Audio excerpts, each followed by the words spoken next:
A handshake in London, but the real question is, what does it mean for Nigerians back home? President Bola Tinubu's recent visit to the United Kingdom has been described by some as a major economic win, with big-ticket deals and renewed global attention on Nigeria. At the center of it all is a £746 million investment to modernize Lagos and Tinkan Island ports, one of the biggest UK-backed infrastructure commitments in decades. But not everyone is convinced. Critics are asking tough questions. Who really benefits from these deals? Will ordinary Nigerians feel the impact of these agreements? This morning on Let's Talk, we'll break it all down. What are the real gains of this visit? How sustainable are these partnerships? And is this the economic turning point Nigeria needs? Joining us is Dr. Muda Yusuf from the Center for the Promotion of Private Enterprise to give us expert insight into the implications of these deals, the opportunities they present, and the risks we must pay attention to. And of course, we'd like our viewers, as usual, to join the conversation by calling us on 0902-416-3440. You can still tweet to us at TVC Connect using the hashtag YourViewTVC, and we're still streaming live on YouTube. Good morning, Dr. Muda Yusuf. Thank you for joining us. Dr. Yusuf, can you hear us? Good morning. Yeah, good morning. I can hear you. Okay. So we have seen pictures and videos out of the United Kingdom. Our president and his wife and aides were there. It seemed like a very respectable banquet or visit, state visit. And at the very center of it all, we're hearing figures like $1.5 billion, 746 million pounds, that have been committed to major infrastructures here in Nigeria. Nigerians are asking, how does this concern me, a regular average Nigerian trader, consumer, importer? What impact would it have on a regular Nigerian? Well, first of all, I think the visits offered significant goodwill for Nigeria, because we have had series of negative narratives in recent years, especially on account of the challenges we have had with insecurity. And even worst of it all was the tweet by President Trump describing our country as a disgraced country. So those negative narratives were terrible. So this visit, I think, has had a major reputational value. The optics were very good. And I do know that, if we were such a bad country, we would not have received that kind of reception. So I think it's a very good recognition for Nigeria as a country. And these things have a way of shaping perception of people that want to deal with us, of investors, of those who want to invest, and so on and so forth.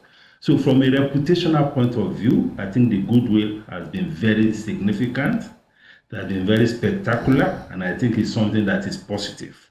Okay.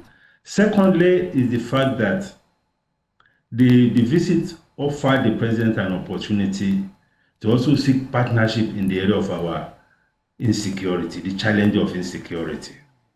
Because he even made that point last night or so when he was interacting with the governors, that he sees the opportunity of the visit to engage the king and the leadership of UK on the need for them to support Nigeria in the area of securing Nigeria, making Nigeria a lot more secure. That, for me, I think is a major development, and it's something that is also very positive, given the challenges of insecurity that we have been facing. The third, of course, is the port deal, the financing facility for the Apapa and Tinkan Island port. Yes. I've read a few commentaries making it a bit controversial that everything is being located in Lagos and all of that. But the point to make here is that these are the biggest ports that host almost 70 to 80% of the cargo traffic in Nigeria. The Apapa port was constructed in 1913. The Tinkan Island port was commissioned in 1977. So all these ports are actually due for rehabilitation. Of course, we have our financial challenges. And if you are talking of ease of doing business, I don't think it's out of.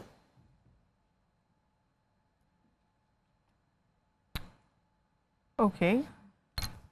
It looks like we may have lost Dr. Yusuf. But, yes. But, we can have a conversation amongst us ladies. Totally. First of all, let's discuss the state. What did we think about the visit? Do we think it made any impact for you? Well, for me, I was shocked to find out that. So I'm talking about the fact that the investment in the port, because even for small businesses, I mean, people talk about ease of doing business, they talk about productivity, they talk about the challenges at the ports, and how the port is making the economy not very competitive. We have lost quite a number of maritime investment opportunities, trade opportunities to neighboring countries. The port in Cotonou, the port in Lomé, the port in Ghana, because of the challenges in our ports. So this idea of modernizing the port, I don't think it's a bad idea. Given that this is the commercial capital of the country. It's not just because maybe the president is from here. The commercial status of the country deserves that you have this kind of investment. All right. Thank you. That is not to say that the ports in other regions are not important. Of course they are. And I know that there are efforts by the Nigerian Port Authority to also develop other ports. All right. Thank you, Dr. Yusuf. Let's get questions from the other ladies. Yeah, so a lot of people have speculated that the UK needs Nigeria more than Nigeria needs the UK, that UK has lost out on a lot of deals since Brexit. And so Nigeria comes across as the most eligible country to for a partnership, that the profit is going to be a whole lot for the British. But I'm happy that you highlighted the impact of the ports and how that upgrade would do us good. But the average Nigerian is still questioning, how will it trickle down to them? What is it worth? Especially concerning security infrastructure, which is where many Nigerians are complaining that we need a lot of help. What was the takeout from that meeting concerning our security architecture, and how do they plan to help us? Well, the port thing, I mean, the details are of course not out there yet, but the highlights were those things that were reported. Okay. If you have a better port environment, you have a much better ease of doing business. Don't forget, the economy is also highly import dependent. We import a lot of things, ranging from raw materials to machineries to finished goods to pharmaceuticals. We import quite a lot of things. We also export a lot of things. If your port environment is inefficient, it affects cost. Cost affects inflation. Inflation affects the ordinary people.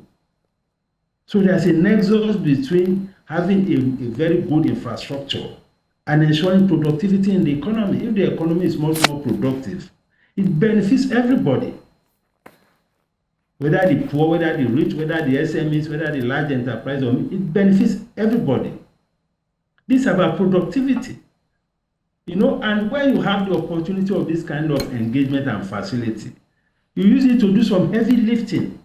Just as we had with our Chinese partners. We got them to support us in the investment in the rail infrastructure.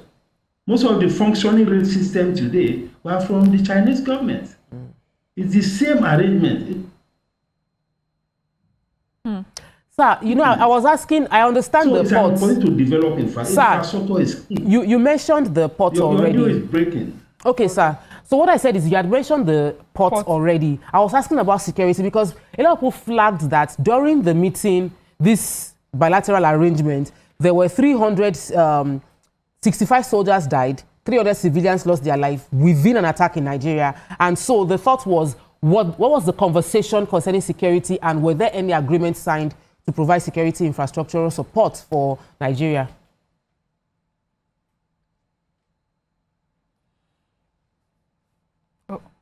I don't think I'm having issues with your audio. Your audio is breaking. Okay. Wow. Security. Was there any security? Any security agreements? Can you hear her, sir? Can you hear us, sir?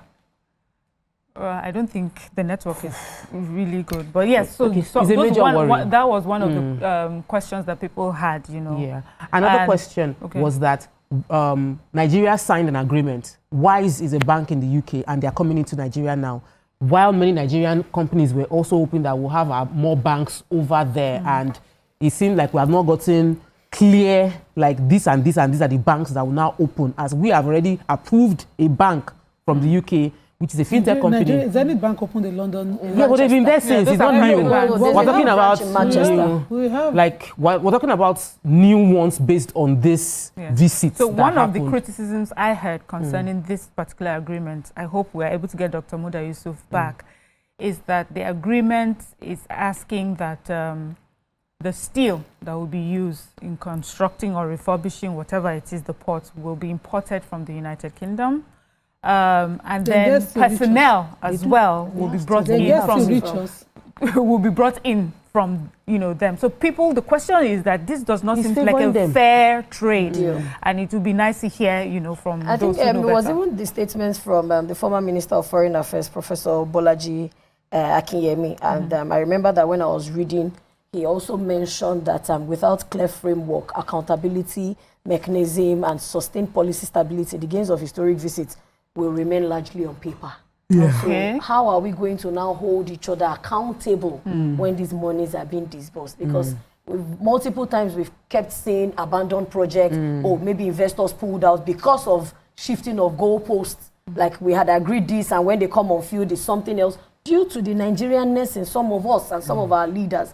So we're just hoping that there will be accountability and it will actually be done to also ease us. There's no how it won't reflect on the economic. There's no how. Economically, I believe that what do you think, these deals, open doors for progress. But I fear, just as Dami said, follow up.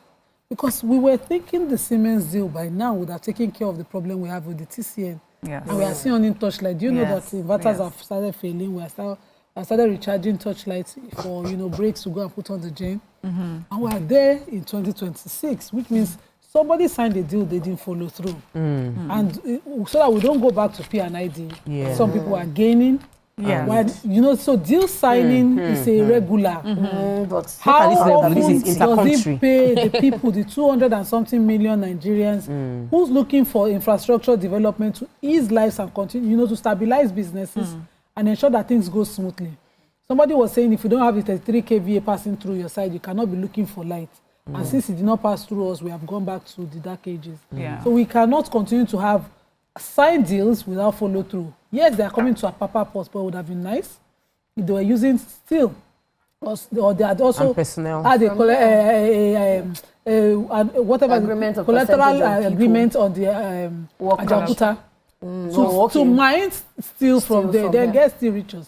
We have not mined or processed our own, so we can have that investment. Are we going to mine and we take can it have for that processing and bring it back? The problem with Ajakuta has been they've been signing deal since before I was born.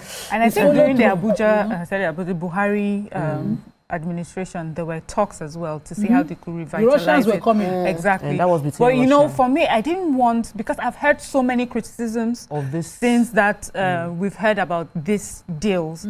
And I didn't want it to just be that, I wanted to be open-minded. I wanted to say, okay, the administration must want something better for us. So I would really like for us to have that conversation with those, with those who have signed this, who know better, who know more, to come and have the conversation with us. The one I feel that we can talk about, that we're so sure about, is the image. As Dr. Yusuf said, what do we think? Does this really mean anything to us Nigerians? How we were received, how we were hosted? That was really good. But before we move quickly to image, I want to talk about when we sign these deals, we tend to sign deals that seem to favor, even as we talk about China. China came to give us infrastructure, but deals open doors to debt.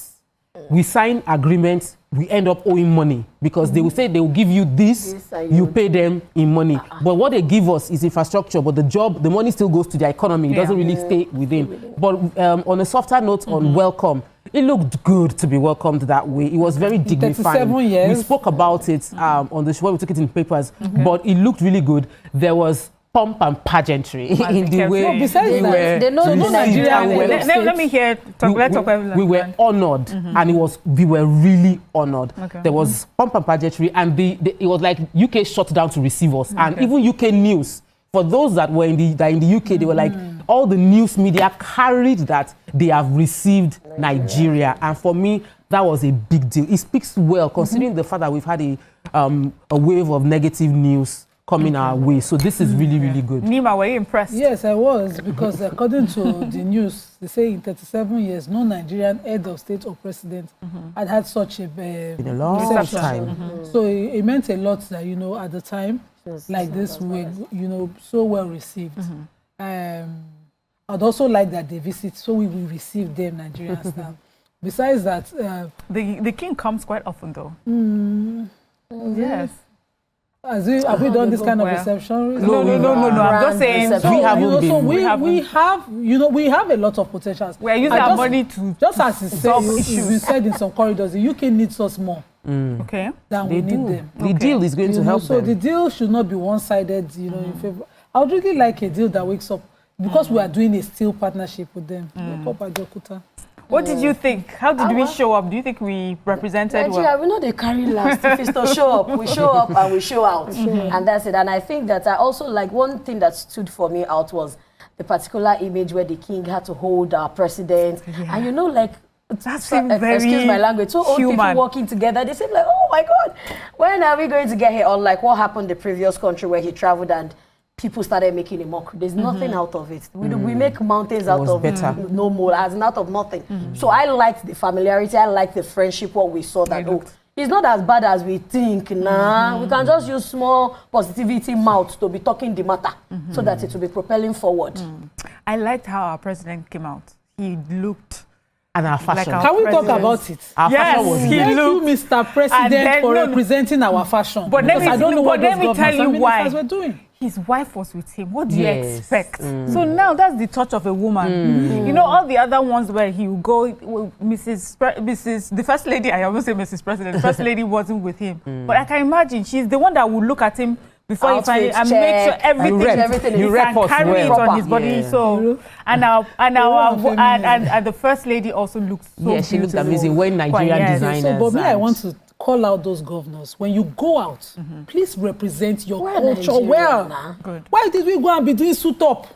And there were too many of us. The president did not matter. He wore our full barbaric, and he's always done that. I've never seen him in a suit since he became president. I've seen him a couple of times.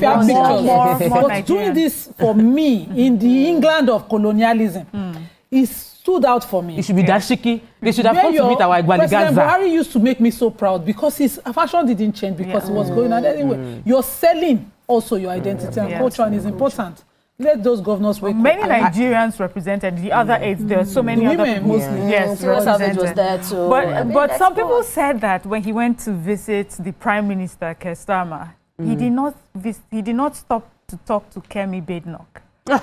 Was she in that one? She was not around. No, there was a picture of her. There was a lineup. She was part of the lineup. She was not part of his consignments. But I feel like whenever we go, she's no longer Nigerian. Whenever we go for this kind of state visits, too many Nigerians, our entourage is usually a whole lot. And I know that, and we have to talk about it because we are a country that is managing our budget. We are cutting expenses. But it seemed like the entire country emptied itself into UK.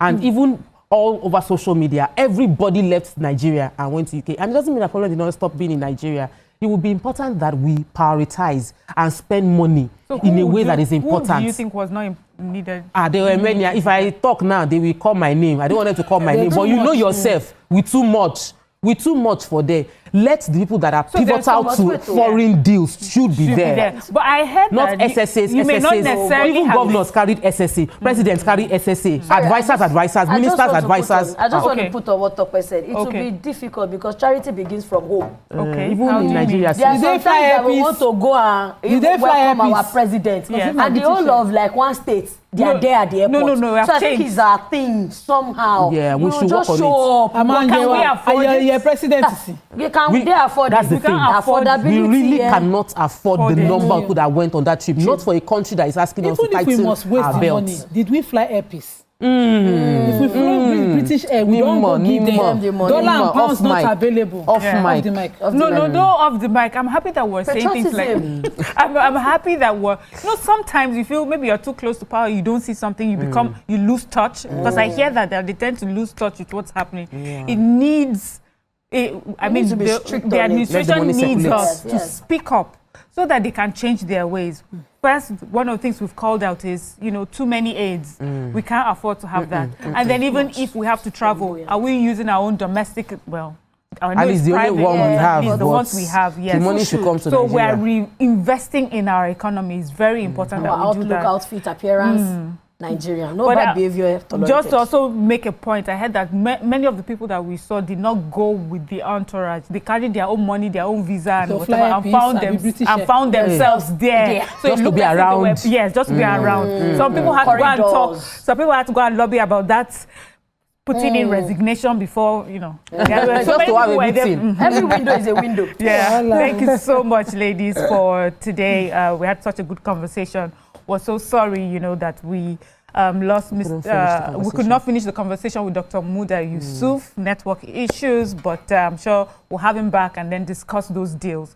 But for the general outing, was a good outing. Yeah. And ladies, thank you again. Our viewers, thank you for joining us. See you tomorrow for another interesting episode.